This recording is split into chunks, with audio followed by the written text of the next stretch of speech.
So, welcome, thank you very much for coming this afternoon. Welcome to the first joint RSS Local Group and Exister seminar of the year.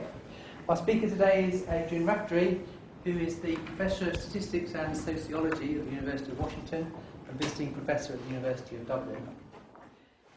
Adrian has an impressive array of accolades, but the one that probably surprised me the most this morning when I was looking is that he's the world's most cited mathematician.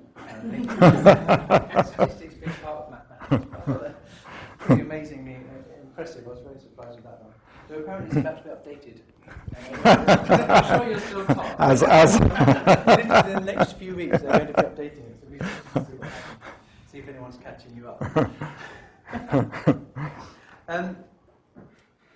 One of the very first papers, in fact the very first paper I read as a research student was one of Adrian's on convergence diagnostics for Markov chain Monte Carlo.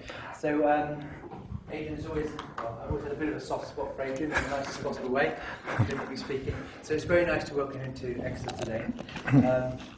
Introduce him to you. He's going to talk today about his recent work on probabilistic weather forecasting.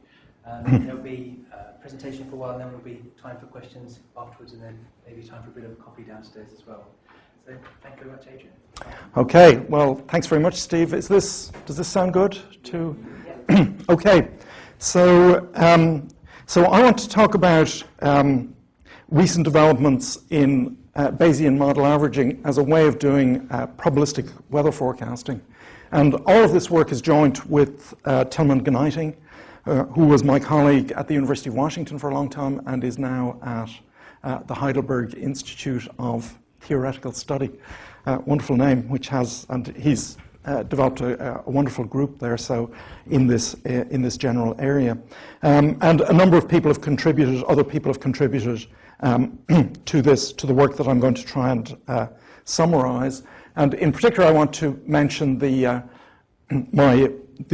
meteorologist colleague Cliff Mass and his group, and also the cognitive psychologist Susan Jocelyn and her research group. So this has been a long-running interdisciplinary research collaboration between statistics, meteorology, and psychology. And the psychology part, perhaps slightly surprising, is to try and work out good ways to communicate the complex uncertainty involved in probabilistic weather forecasting.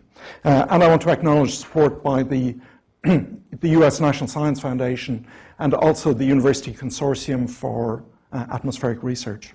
So just a quick outline. First I want to briefly talk about the idea of ensemble methods, which is kind of probably the still most used and certainly the initially dominant approach to probabilistic weather forecasting, and make the point that there's both good and bad about ensembles. The ensembles tend to show a spread-scale relationship, meaning that when the ensemble is spread out, then on average the absolute errors tend to be big, but typically they're uncalibrated as well, and quite highly uncalibrated. And Bayesian model averaging, we propose the idea of Bayesian model averaging as a way of getting probabilistic forecasts starting from ensembles that are calibrated and are sharp, usefully, so the intervals are usefully sharp, and also honor the ensemble spread scale relationship, which is the good part of the ensemble. And I'll illustrate this initially with temperature results and show how it can be extended to precipitation, and discuss the issues associated with displaying probabilistic forecasts for users, and show you the Probcast website, which is a kind of demonstration website as to how this might be done. Then I'll talk about probabilistic forecasting of entire weather fields, which is, of course, highly multivariate problem, but very important for things like flood forecasting, which is not irrelevant here. The more recent results I want to go through fairly quickly, overview some of the research in this area in the past several years. So what happens when you have exchangeable ensemble members? BMA was initially defined for the situation where each ensemble member comes from an identifiable different model. Probabilistic forecasting of wind speeds, which actually has turned out to be maybe the the biggest application area of probabilistic weather forecasting so far. These ideas are being used by quite a few wind energy companies. Wind directions, also as an alternative, vector wind, predicting the two components of winds simultaneously. Multivariate probabilistic forecasting, when you're interested in different weather quantities at once, and also visibility. And finally, spatial bias correction using a method called geostatistical model averaging. So hopefully I'll get through all of these things. But just to define what I mean by probabilistic weather forecasting, probabilistic weather forecast is one that assigns probabilities, that's numbers between 0 and 1, to future weather events. In other words, whether or not, say, the accumulated precipitation here in the 12 hours ending 48 hours from now is greater than 1 millimeter. So that's an event. Or the temperature here in 48 hours is less than 10 degrees, for example. And then for future weather quantities, like temperature, for example, it assigns probability distributions. Okay.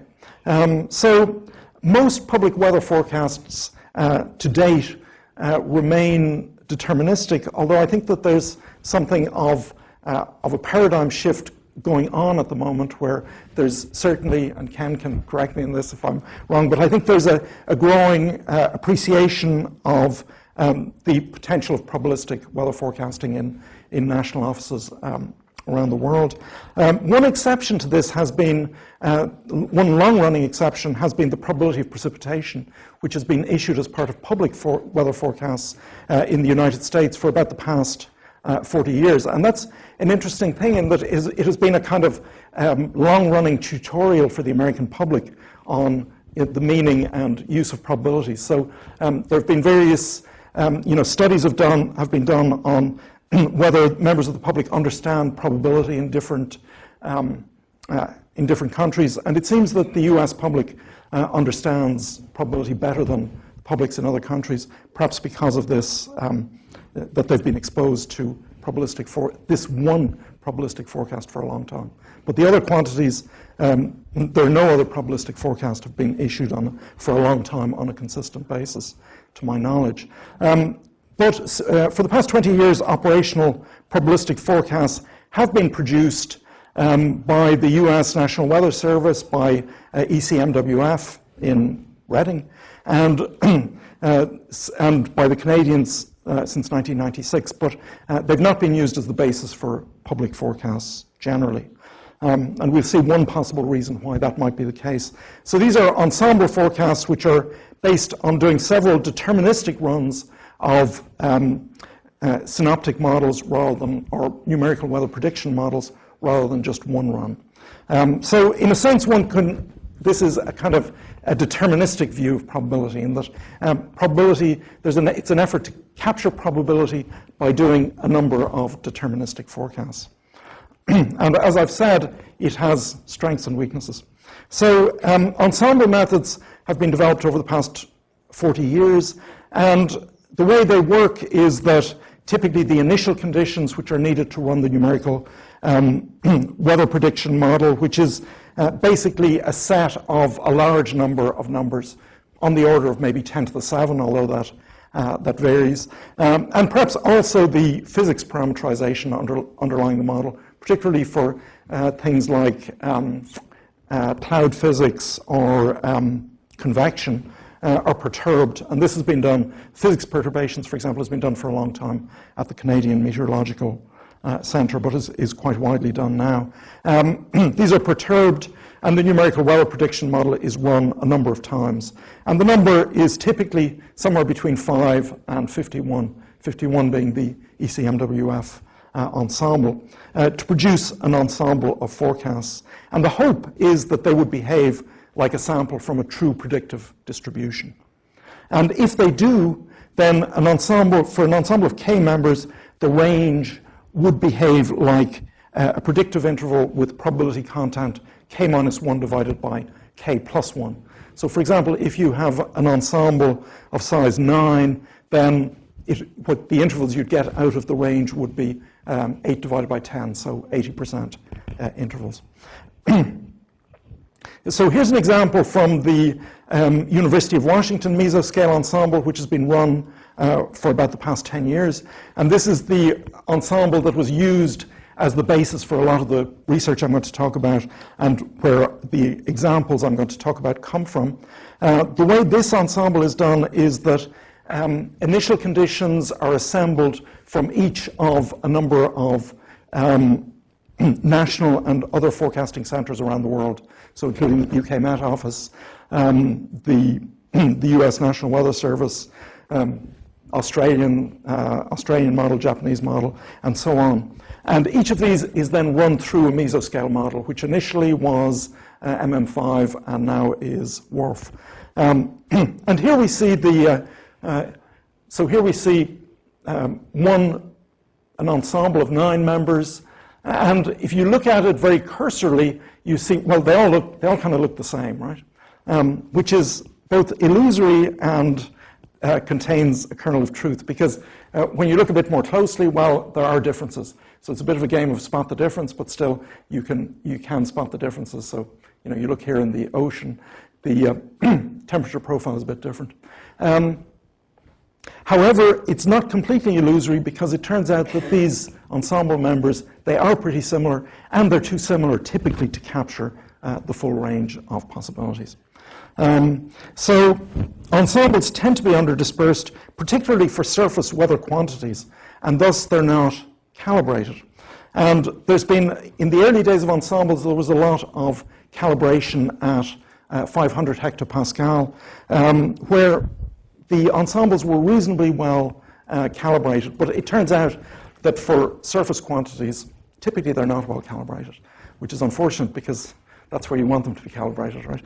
And there's if you think statistically, there's actually a good reason for this, which is that you can think of overall variation as being made of 2 components, using the variance decomposition formula that I was discussing with David there, where there's the variation of the forecast, which is captured by the ensemble, and then the conditional variation of the observation given the forecast value.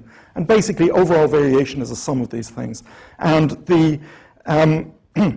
so the ensemble dispersion captures the first of these 2 terms, but not the second one. And the second one of these 2 terms, which is variation given the ensemble forecast, tends to be quite large at the surface. Not so large at 500 hectopascal, where kind of the synoptic variation dominates, or not so large actually for long-term forecasts. So this is not too surprising.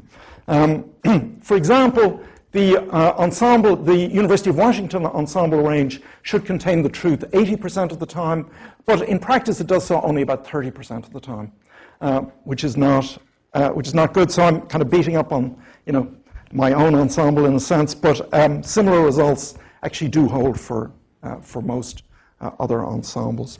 And this is for surface fairly short range quantities, so within 48, 72 hours. So our idea is that although a raw ensemble is calibrated, it could be the basis for calibrated probabilistic weather predictions in the form of probability distributions.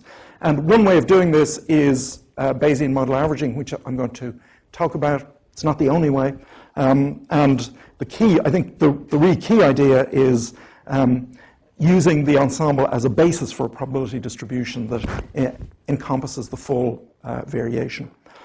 So Bayesian model averaging was originally developed in a very different context to account for model uncertainty in statistical regression models in the social sciences and the health sciences. Completely different context. So our idea was to extend this to ensembles of deterministic mathematical numerical weather prediction models, essentially by thinking of each member of the ensemble as a different model.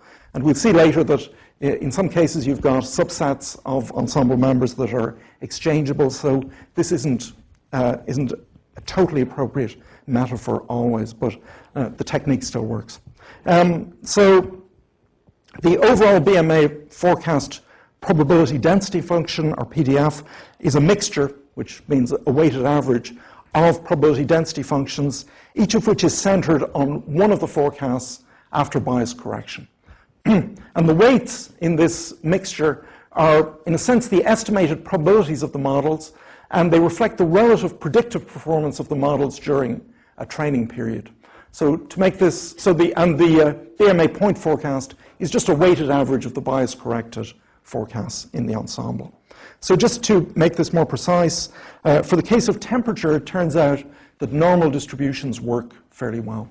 So let y be the observed verifying value, and y tilde k be the kth forecast from the ensemble. And then a predictive distribution from BMA would be the sum, a sum over all the ensemble members, so a small lowercase k equals 1 up to capital K of WK, which is the weight for the kth ensemble member, times a normal probability density function with a mean, which is a bias-corrected version of the kth forecast. Here we're just looking at a linear bias correction. One can use more sophisticated things. This has seemed to work fairly well for temperature. And then a variance sigma squared, where the W's are the weights, they're non-negative, and they sum up to 1. And this is estimated from a training set of recent station observation data, where each station observation is coupled with the corresponding ensemble forecast values. And this model is estimated by maximum likelihood using the EM, or expectation maximization algorithm, which is essentially a numerical algorithm for maximizing the likelihood function. So if you know about that, you'll understand. If you don't, it doesn't matter. So, and we tested various kinds of training sets, and we found that a moving window training period of about 25 days was roughly optimal.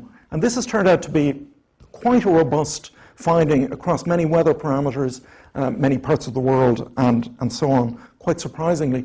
And it was a very surprising result to us, because when we got into this, conventional wisdom seemed to be the statistical post-processing was done a lot in meteorology for bias correction under the name of model output statistics, or MOS.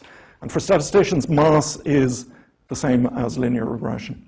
It was kind of meteorological name for linear regression. And the conventional wisdom was you needed at least 2 years of past data. So the finding that 25 days was fine was quite surprising, but also quite welcome from a data storage point of view, because these these grids take a lot of storage. So okay, an example here: one surface of surface temperature, and here we're looking at initially the University of Washington ensemble had only 5 members, and I'm taking an example from that period because well, it's easier to pedagogically it's easier to describe 5 members than more. So these were all actually North American members initially, and here are the forecasts for this one particular time, and we see well, they differed quite a lot. So there was a difference from the minimum to the maximum of 7 degrees Celsius, from 11 to 18 degrees, and the observation was 19 degrees. So outside the range, not too much outside the range. So there was disagreement among the forecast members, with 3 of them around 17 to 18 degrees, and 2 were equal to 11 degrees, probably due to nonlinear propagation of errors. The observation was outside the ensemble range, and if we look, the BMA was trained using the previous 25 days. There were about 600 stations, so this is about 15,000 observations. And here we see the posterior probabilities based, or the weights, based on the previous 25 days. The 3 models that did well for this one forecast had a combined posterior probability of 27 plus 3 plus 24, which is 54%. Which but the best model over these past 25 days was actually the aviation model, which didn't do too well for this one particular forecast. Okay, so here we see the BMA forecast PDF. It's a weighted sum of 5 normal distributions. So the solid line, or the solid curve, is the BMA probability density function, and it's a sum of 5 curves, which are these gray curves here. And here we see the ensemble values, the 5 ensemble values. This horizontal solid line is the ensemble range. These dashed horizontal lines, sorry, these dashed vertical lines are the limits of the 90% BMA interval. And this vertical line here is the verifying observation. So the BMA PDF has 2 humps, which we see corresponding to the lower forecast and the upper forecast. And so this reflects the disagreement among the forecasts. And the observation fell in the 90% interval, although it was outside the ensemble range. So here we just looking at this on the grid from the ensemble of forecasts that I showed you. Of the 9 forecasts I showed you earlier, this is the combined single forecast. We see it's a bit warmer, actually, than the individual ones, and that reflects the fact that there was something of a cool bias in the in these forecasts, which is corrected there. There are the BMA weights. Here are box plots of the forecast distribution at 2 particular points. This is a plot of uncertainty, spatial uncertainty, and this is one thing you can get from it, which is probability of freezing. Okay, and we actually showed this. This is it's discretized into 6 different colors, and this is a kind of a finding. It's an interesting thing when you're mapping things. It's actually better cognitively to show it in terms of 6 or 7 colors than as, for example, grayscale continuous thing. And we learned lots of things from actually working with psychologists. For example, when I was going to plot this, I said, to my psychologist colleague, what should we show? Should we show standard deviation? And she said, no, not standard deviation. Nobody understands what that means. And I thought, oh, but I've been using it for 25 years, But it's true. It's actually an obscure thing. So this is actually the half width of the 80% interval. Okay, so I've talked about the poor calibration. The raw ensemble was poorly calibrated, and the rank histogram we see here is characteristic of poor calibration. It should be uniform for good calibration. And the BMA forecast density we can assess using the probability integral transform histogram, which is a continuous analog of the rank histogram. And these are things that are very familiar to meteorologists, and they're ideas that came out of meteorology, but they're extremely useful for assessing probability distributions and probability models. So I think statisticians should learn about them. So here we have the rank histogram again, and for the BMA for this period, it was, it's a lot closer to uniform, as you can see. So not perfect. Okay, so that's for temperature. For precipitation, which is the next weather parameter we looked at, the normal-based or Gaussian distribution-based BMA used for temperature doesn't work. Why not? Well, for a number of reasons. The first one is that, precipitation has a non-zero probability of being exactly 0, even in the climates we all live in, right? So it's constrained to be non-negative, whereas a normal distribution is on the entire has support on the entire real line. And its distribution, given that it is non-zero, is strongly skewed. So distribution of amount of precipitation is strongly right skewed. So our idea is to keep the BMA framework, but replace the normal distribution that we use for temperature by a distribution that is itself a mixture of 2 distributions. And it's a mixture of first a point mass at 0, reflecting no precipitation. And the probability of this is specified by logistic regression given the forecast. And we found that actually raising the forecast to a power gave better results, and a power of a third or a quarter was actually quite good. And secondly, a gamma distribution whose gamma distribution whose mean and variance depend on the forecast. And one thing I'll say is gamma distributions are used in statistics quite a bit in the context of generalized linear models. However, this specification, it's not the standard generalized linear model formulation of a gamma regression model. And estimation is as before with the EM algorithm, except that the M step has to be done by numerical maximization rather than analytically. Okay, so let's look at some examples for precipitation. So this is an example where all the ensemble members were 0. So all the ensemble members said there'll be no precipitation. And that's rather optimistic. And in fact, BMA says the probability of no precipitation is 82%. So there's probability of precipitation of 18% here. And here we see the distribution, conditional distribution of the amount of precipitation. And we see that the 90%, and these units, by the way, which is a popular unit for precipitation in the United States, they're hundredths of an inch. So a hundredth of an inch is, I think, a quarter of a millimeter, am I right? Yeah, I think 4 of them is 1 millimeter. So, and we see it's just a bit above 400ths of an inch. And indeed, the verifying observation was 400ths of an inch. So, in fact, there was precipitation. So here we have a case where all the ensemble members were positive. So there was, but nevertheless, BMA said there was a almost 40% chance of 0 precipitation. And here we see the conditional distribution.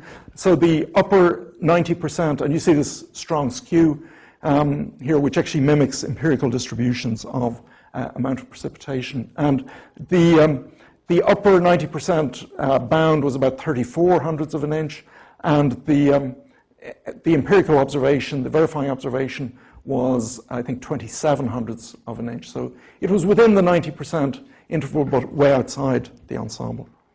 And we can map these quantities on a grid. So here we see probability of precipitation for these two examples. So it's kind of low in most places for this one where the ensemble in Renton was 0, and a lot of higher values here in this example here. And one can also map an upper bound, so a 90% upper bound, for example. And I've actually personally found this a very useful quantity for planning hiking in the region. You know, how much could it rain? How are these calibrated? Well, here we have calibration plot. The x-axis shows the forecast probability of precipitation along here, and we've binned values. So the y-axis shows the observed relative frequency of precipitation based on 2 years of data. So there's about 100,000 observations, and these were binned into 20 bins. So a good probability of precipitation forecast would be on the diagonal on this solid line here, and the crosses show the proportion of the ensemble members that predict precipitation. So the raw ensemble probability of precipitation, which was not well calibrated, as you can see. But the circles show the BMA probability of precipitation forecast, which was much better. So it kind of hugs the diagonal. And one can also ask how well is the quantitative precipitation distribution calibrated. And here we see the rank histogram, again, not great.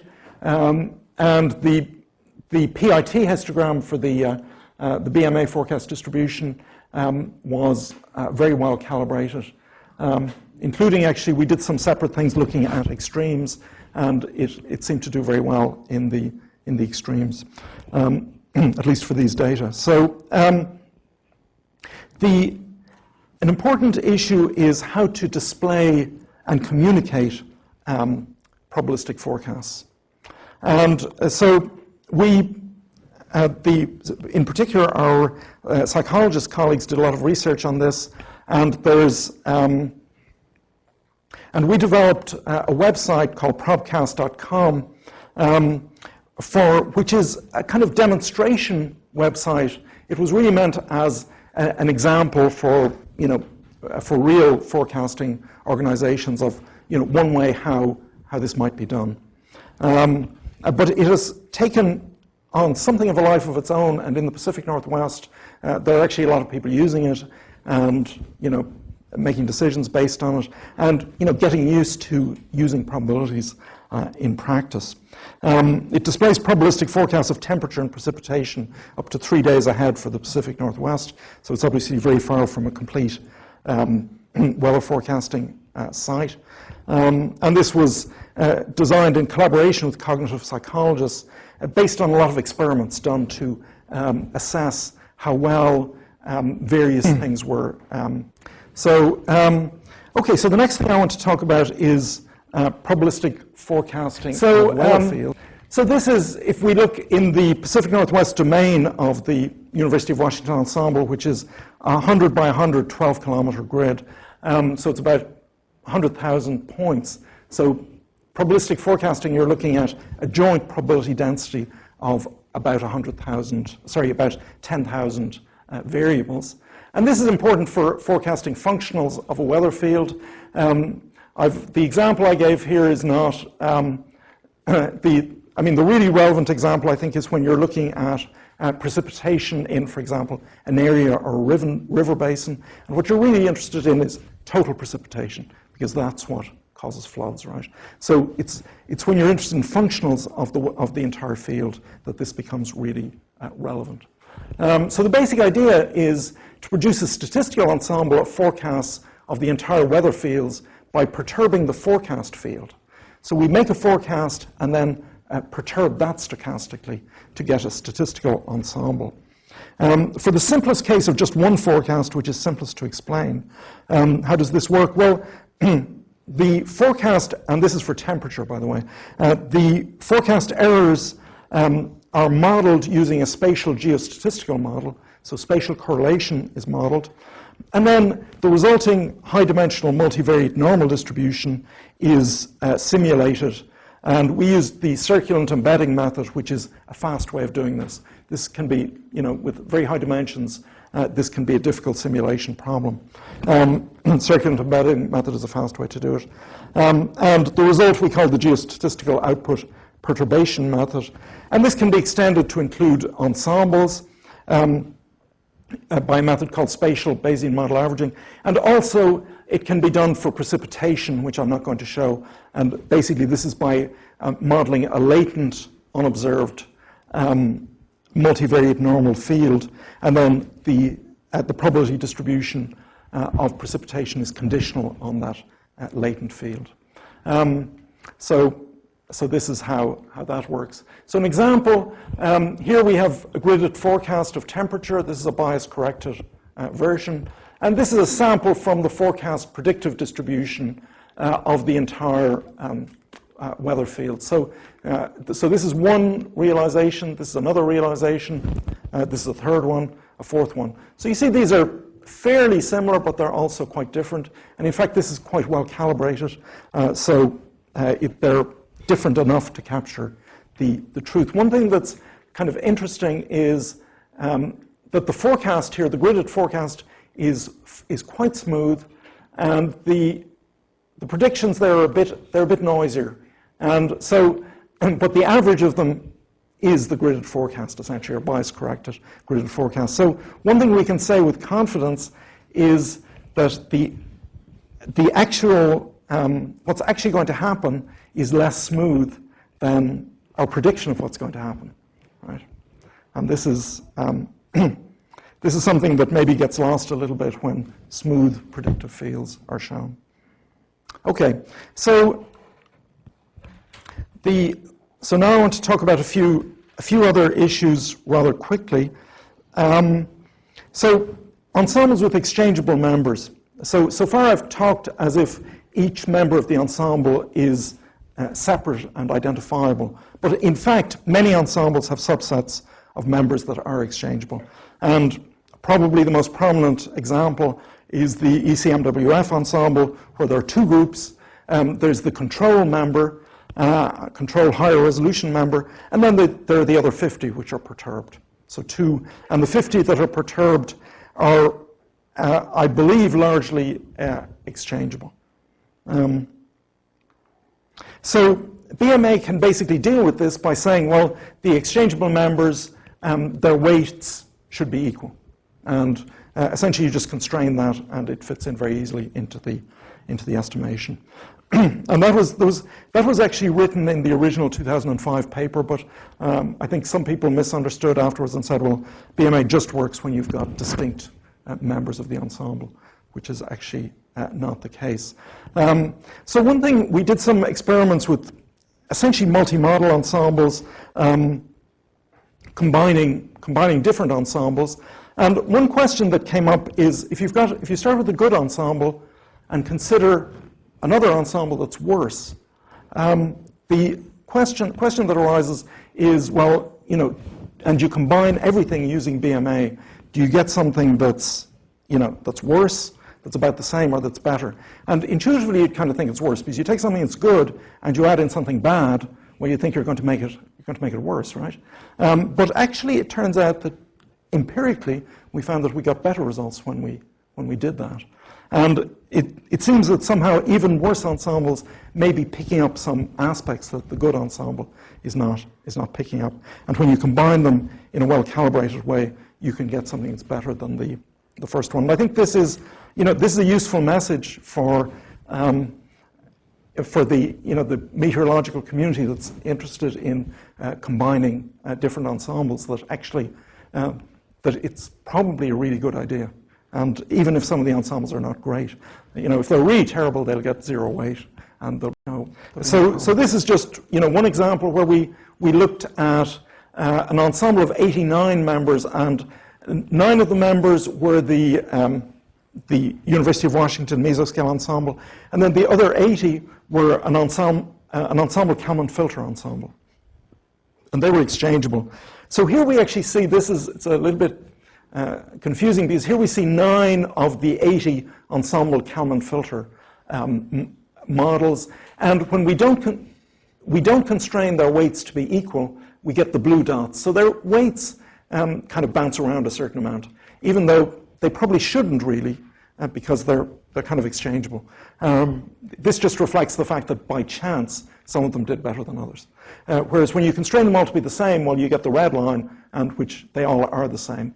And actually, if you find, so here we look at the sum of the 80 weights for the 80 ensemble Kalman filter members, and for the blue, when they were allowed to be the same, that's the blue. When they were when they're allowed to be different, you get the blue. When they're constrained to be the same, you get the red. And actually, the sum is very similar. So in terms of the actual forecasts, by constraining them to be the same, we actually got very similar results, but slightly better forecast skill. So, okay. So the next thing I want to talk about is wind speeds, and this has actually been, I think, quite important, because the wind energy industry seems to be the first to really pick up and use probabilistic forecasts in a very direct and intensive way. And partly it's because of the nature, they have very well specified costs and losses. So this is, I'll just show some data characteristics. This is the quantile plot for a gamma distribution. And it's conditional, so it's plot for wind speeds for which the first ensemble member was between 15 and 20 knots. So the United States uses knots, and it's probably the last country to use the imperial units, right, which have been abandoned even here in their original home, right? So this should be, perfect fit would be a straight line, and actually this is a pretty good fit. And something to note is that in the extremes it's actually fitting quite well. This shows the this shows the forecast binned against the observed mean, and this shows the same thing for the standard deviation. So the conclusion is that data would be well fit by a gamma distribution, with the mean and the standard deviation both being linear in the forecast. And again, this is a gamma distribution, which is we'll be doing essentially regression. That's a generalized linear model, but with this specification, it's actually not the usual generalized linear model specification of a gamma distribution output.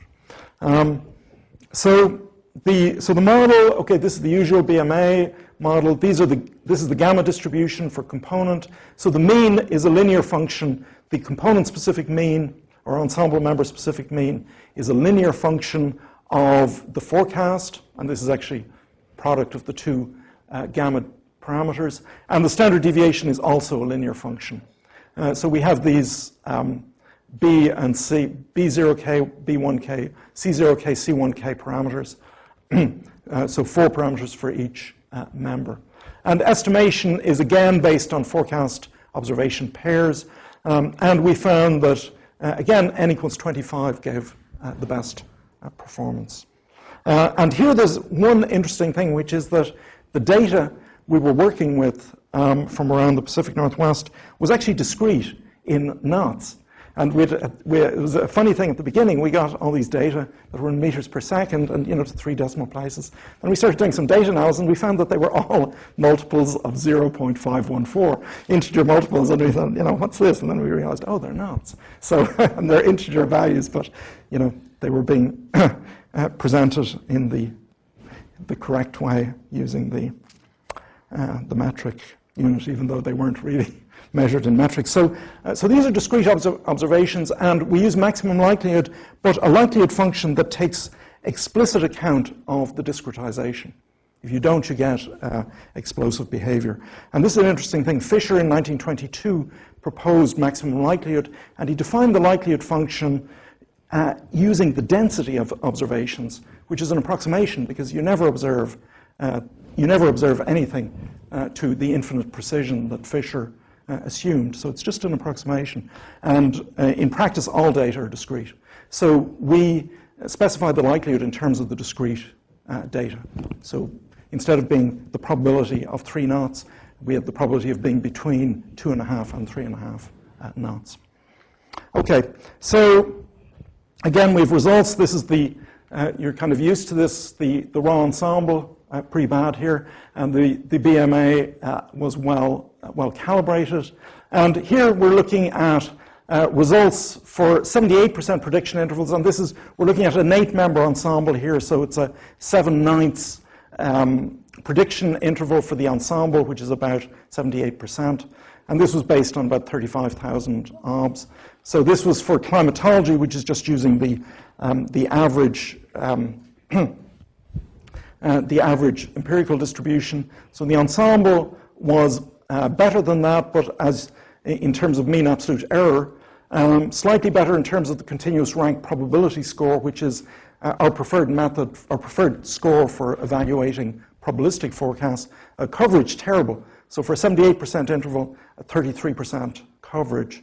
And the BMA got a better mean absolute error and a better CRPS, and the coverage was about right.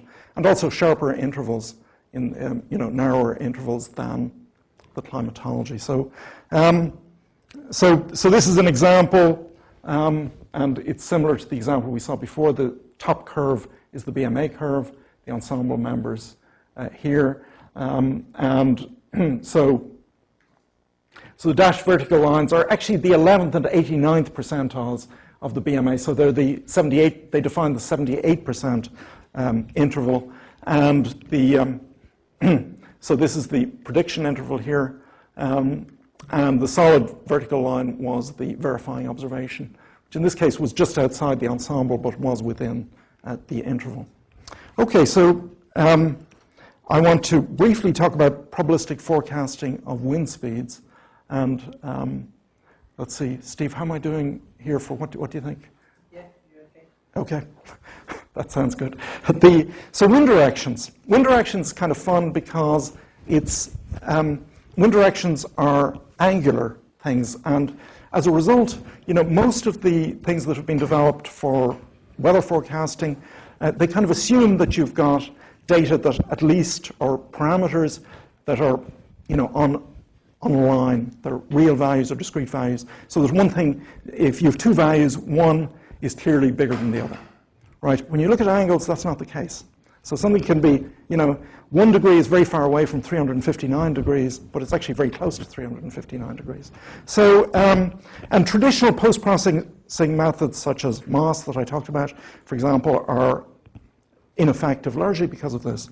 And our approach was to do bias correction. There was kind of a bit of a consensus you can't do bias correction for angles. So we read this in the literature, and we took this as a bit of a challenge. So we developed an approach to bias correction via circular regression, which is due to Downs and Mardia. And the basic idea is, so we have this formula. So V is the observation, F is the forecast. Theta of V is the complex form of the angle V. So e to the I pi V over 180. So beta 0 and beta 1 are complex numbers. Beta 0 has modulus 1, and beta 1 bar is the complex conjugate of beta 1. So beta 0 is a rotation parameter, and beta 1 pulls the direction towards the angle defined by beta 1, by the angle beta 1 divided by its modulus. And concentration increases with increasing beta 1. So you have theta V is beta 0 times theta of F plus beta 1 divided by 1 plus beta 1 complex conjugate times theta of F. And the mapping from theta F to theta V is a Mobius transformation in the complex plane. So you can trace it as a curve on the torus, on the donut, if you like. And here's a picture of it. Here we've got here we have 12 values where there's no transformation. It's the identity transformation. Here we have beta 0 equals 1, so there's no rotation. And beta 1 is 0.3i, where I is the square root of minus 1. And we see, so I corresponds to, is the complex version of 90 degrees. And here, basically, the distribution is being shifted towards 90 degrees. And 0.3 measures the extent to which that's happening. Here, it's also being shifted towards 90 degrees, but more, so we see more concentration. And here we have beta 0 is minus I, which refers to a rotation of minus 90 degrees, counterclockwise rotation of 90 degrees. So we see it's just this plot here rotated by 90 degrees. So for wind direction, so that's the bias correction, and the BMA, the component distributions are von Mises distributions, which are kind of, in a sense, the equivalent of the normal distribution on the circle. And take this form here, where mu is the center of the distribution and concentration increases with the parameter kappa, and I0 is a Bessel function. And actually, we added a uniform distribution component to potentially capture outlying distributions. So here we have one example, and the ensembles members are in blue. They were all here except this one here, and the observation was here. And the BMA distribution is the density. You can see it's this curve here. So the density is given by the distance from the circle to the blue curve, and you can see it kind of nicely covers the direction. And the results, so we had an angular version of mean absolute error. So the bias corrected ensemble had a better value on both mean absolute error and CRPS than the ensemble, and a BMA was as good as the bias corrected ensemble and improved a bit further on BMA. And I'll just mention briefly that one can do this also for vector wind components, where we had a bivariate normal error distribution for each component, but we used a power transform magnitude, and actually it turned out a power of 4/5 worked pretty well. So you get distributions that look a bit like this, and I think I'm so we have the ensemble forecasts are up here, the bias corrected ensemble forecasts are the crosses here, and these lines show basically they link the original ensemble forecasts to the bias corrected ones. And this is so this is for vector wind. One question is, which is better? Is it better to forecast wind speeds and wind directions separately or to do them jointly? And it seemed in our verifications that there isn't a very decisive answer to that question, but if you're interested in wind speed solely, then it's better to do wind speed by itself. If you're interested in wind direction solely, it's better to do wind direction by itself. But if you are interested in them both jointly or some functional of the joint distribution, then you're probably better off forecasting the vector wind as a whole. So I don't know, Steve, there's a few more things to go. What do you think? Should I? Not much longer. So, okay, so yeah. So one thing is multivariate probabilistic forecasting, which I was asked about by Lisa, I think you. Yeah. So this arose specific. So this is when you're trying to forecast several weather quantities at once, and this arose in the context of problem of winter road maintenance. So to treat a mountain pass road or not, and it depends on whether or not there'll be ice on the road. The costs are very asymmetric, so it's expensive to treat the road, but if you don't treat it and then there's ice and you have to shut it down, it's much more costly. And this is a case where there really are costs and losses. So really what you want, ice corresponds to freezing and precipitation, so you want a joint distribution of these two things at multiple spatial locations. And we used a latent geostatistical Tobit model. And I won't say more about it than that because time is ticking. But we found that using a probabilistic forecast would reduce costs by 50% relative to just treating the deterministic forecast as if it were true. And would say for this one mountain pass would save over $10 million a year. So, you know, that was quite substantial. Okay, I don't know if that's... if there's a hint there, but anyway, so here we see this plot tries to show everything. The gray here shows the height profile of Interstate 90, and the pass is Snoqualmie Pass that it goes over. Here we have the probability of ice formation, and here we have at each of a number of stations along the highway whether there was precipitation or not. So that's just an example of what you get out of it. And this is basically kilometers along the highway on the x-axis. So visibility forecasting is just something, it's important for aviation. It's difficult because measurements are discrete, low values are important, and actually the quality of the deterministic forecasts for visibility is really terrible. So, you know, we did BMA with a mixture of a beta distribution and a point mass at 10 miles, which was the highest value measured, but actually something like 3/4 of the observations were at 10 miles. And here we get, this is the kind of distribution we have. So there's a point mass at 10 miles. Beyond that, it's really not interesting. And this is a case where the ensemble members were all, they were all bunched up around here, but the distribution was quite spread out. Okay, maybe I'll skip this one. So you can do, spatial bias correction using geostatistical model averaging provides a sort of a way of, there was a question came up again, I think from Lisa at lunch, about whether it's better to do BMA on each site individually or for, you know, the entire domain.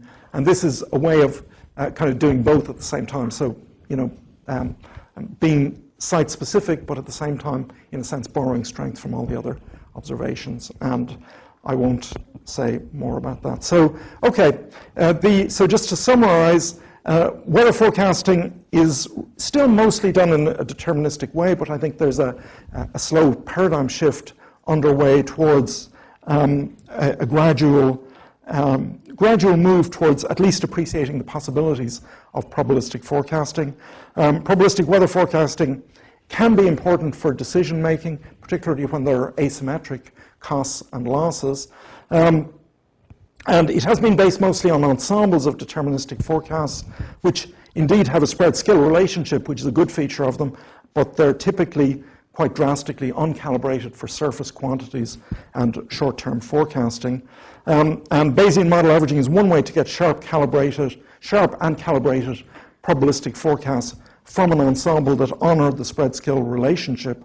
And we've developed methods for temperature, precipitation, wind speed, wind direction, wind vectors, and visibility. And I think it could be done for other weather parameters. You know, I won't say easily, but at least there's a template in place for how to do it. Spatial BMA gives forecasts of entire meteorological fields. Geostatistical model averaging yields improved bias correction. And you can do it yourself. So there are packages. Ensemble BMA does most of what I've been talking about. Prob forecast GOP does the spatial stuff, forecasting fields. So most the papers I've been talking about are all available at this website, and the site I showed you there is at probcast.com. So that's it. Thank you.